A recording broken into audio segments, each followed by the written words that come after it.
Hey fellow Outriders, it's Angry Turtle, and today I have for you a budget build that will allow you to use minigun with 2 turrets and reach CT15 and complete it with gold ranking. Then let's jump into it. It wasn't very easy as for whatever reason people can fly keep nerfing this build.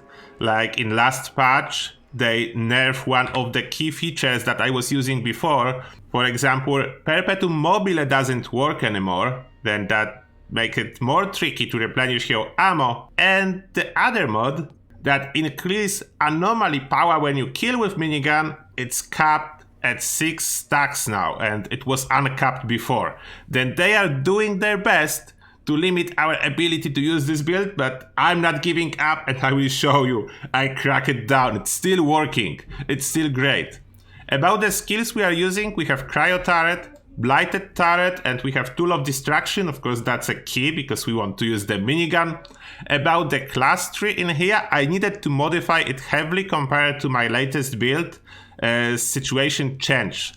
Then we're going down first. We want all the anomaly power we can get. We want the resistance piercing, more anomaly power, and this is a key one. Your class melee skill also inflict toxic on every enemy hit. This will fix our problem with ammo for the minigun. This combined with toxic lead is still working. Then problem is fixed. We still have unlimited ammo for the minigun. Then we go for extra resistance piercing, more anomaly power. This is great. Whenever we activate decay skill and we have this turret that counts as a decay, we get extra 30% anomaly power for us and for our teammates, then it's really good. And Blighted Turret have really low cooldown, then this one can be up all the time. Plus, Blighted Turret will help us as well with ammo refill for our minigun, as this turret will apply Toxic, and Toxic is a key to replenish ammo. Next we have more damage versus enemies with low health. After that we take here extra health for tankiness, it's quite useful actually. We take extra damage. Enemies afflicted by freeze will take extra damage. It's really good, as all those enemies when you use melee will be afflicted by freeze. Then we go for gadget cooldown just because we don't actually need any more skill leech. We already have too much, as this class have base 15% skill leech, then we are good with that. After that we take extra health. We take vulnerable whenever we afflict freeze, and we do it all the time, and more effective vulnerable as we'll need extra damage. Then we go for extra armor, as on opposite we don't need freeze duration. We're already using status power on our armor pieces, then duration is not a problem. After that, this one is useless, but there is like no choice, you need to take it. Then we have extra armor and extra healing. Like those three are not really good, but we still need to go in here for this one. Enemies afflicted with freeze receive 30% more damage, and that's huge. 30% more damage is huge. And last one, whenever we use our Cryo Turret, we'll get extra 40% anomaly power for 10 seconds, what's really nice. And for 10 seconds as well, we'll have a revive after casting the Cryo Turret, what can be sometimes useful. Although I'm not expecting you will be dying with this build. It's not easy to die with this build. Then now let's jump into the gear. And as I said, as the nerf weapon, the only thing that matters on your weapon is status power. You want to have status power on your weapon that will be equipped, and that's about it. Then it doesn't really matter what kind of weapon, just level 50 weapon with status power. I was testing the other mods, it doesn't look like anything is working apart from tier 3 mod Fortress, but it's a budget build and will not be using it. If you although have like better weapons, you can equip them in case you will mess up with a minigun ammo refill and you will run out of ammo, but the goal is to never run out of ammo, then we will not be using our weapon at all. It's just here for status power effect. Now the armor pieces. Important is to get anomaly power and status power. Third one is not really as important. If you can get cooldown, that's great. As you can see, my gear is subpar, I will say. The third one is not perfect, but it's a budget build, and we are not expecting all the pieces to be perfect. Now, important mods. Tool of Destruction, the Massacre mod. This one that gives you almost 40k anomaly power for 10 seconds whenever you kill with a minigun, stack up to 6 times. That's a key perk. You need this one no matter what. Then we have Boost to Cryo Turret. That is really nice. This Cryo Turret is super helpful. There we go, another piece, and we're taking Hail Shot. Thanks to that Cryo Turret, damage will scale on your status power. As I said, the status power is a key element of this build. Then it's awesome. And we have Toxic Lead. This one will give us infinite ammo for the minigun. Then you need this one no matter what. Next to mods. As you can see, there is a lot of rank 1 mods. Then it's not too difficult to get these gear pieces. And actually this gear piece is almost perfect. I have cooldown, status power, anomaly power, and I have upgraded gun, would give me 30% resistance piercing with minigun. And yes, minigun is doing anomaly power damage. After that we have Fortify. And whenever we have minigun active, we are getting almost 200k armor. That means our armor will be basically maxed out. The physical damage will do almost nothing to us. The only thing that can harm us is anomaly damage. And another very important mod, Freezing Boost. Extra 15% damage versus enemies afflicted by freeze. Stand Tall is not really useful in here, but I just didn't find a better glove so far. Then this is like almost empty mod.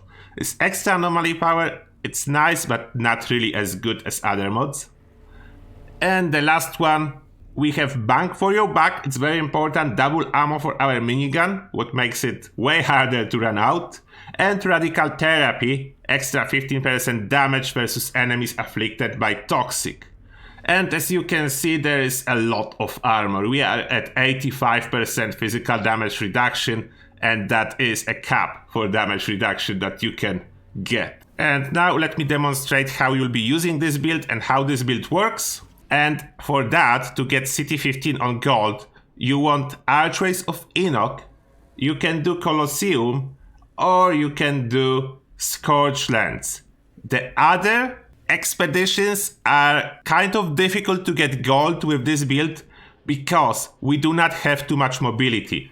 But it's really easy if you don't have it on the map. Just must travel anywhere and all those expeditions will reroll and you will get what you need. And now just a quick tip. If you experience any weird behavior from your build, like dying too easily, I read about a workaround. If for whatever reason armor is not working correctly, just unequip all the armor pieces before you start the expedition. Equip them back in and everything should be working just fine. And now how you use this build. Of course, you want to drag out your minigun as early as possible, and then you toss your turrets because they are giving you extra damage. After that you shoot them, use your melee attack to apply both a freeze and a toxic. This will boost your damage even further and gives you ammo back. As you can see, I'm killing those guys that I freeze with my melee attack, and I apply toxic, and I'm getting back my ammo. And the advantage over Perpetuum Mobile that I was using before is that I can refill my ammo even if I'm close to full. Like, it doesn't matter, I don't need to be low on ammo. And I just place more turrets if the boss is coming. And then you can see the damage is really nice. You just keep applying this poison, this toxic, and the freeze. And that's all you need. From time to time, just kill a little guy to get your ammo refilled to make sure that you will not run out. And that's about everything you need to really do. And keep casting your turrets, and your turrets will be applying the toxic and the freeze and giving you extra damage. Then that's basically all you need. And you are a super tank already. As you can see, there is really not much those enemies can do to you. And whenever you are shooting something or your turrets are shooting something, you are getting insane amount of healing. Then there is nothing that can really happen to you. Just don't forget to keep applying the toxic and kill enemies affected by toxic when you need to refill your ammo. When you are at 300 ammo, then yeah, you can just shoot whatever, you don't need to pay too much attention. Plus, a really useful thing is that when you are killing those little enemies with your minigun, the damage of your turrets is going up. then you are boosting your turrets and then you're killing everything even faster. As you can see, those turrets are crazy powerful and your minigun is crazy powerful as well. Then it's a double benefit. And advantage of using 2 turrets instead of using other spells is that after you place them, they continuously do damage and you can focus on shooting with your minigun. Just don't forget to drop your minigun when there is any longer run to do, as your cooldown will reset anyway whenever there is any cutscene. And here we have it finished in 11 minutes 14 seconds. Not the greatest time, but keep in mind only tier 1 and tier 2 mods, no legendaries, nothing like that. When you start unlocking your tier 3 mods and your legendary items that you can possibly use, especially those tier 3 mods like a fortress for your weapon, this time will go down by a lot. Like you can cut off from that like 4 to 5 minutes. But still, it's like 4 minutes to spare on this map with a budget build, and we are getting gold on Outriders of Enoch. Let's check our luck. Outrider detected. Oh, we have a legendary. And that's Crown of the something, the helmet. What is it? Oh, finally I have the one I needed! Twins. 2 turrets can be placed before triggering the cooldown. Look at that. I don't need this helmet, I need this mod, then I will just scrap it. But that's the mod I needed. Then endgame version of this build will be coming as I figure out all the best mods. And here's the quick damage breakdown. Of course, the minigun is doing the majority of the damage, but do not underestimate Toxic with all the status power effects we have on our gear, and Cryo Turret that is doing 20 million.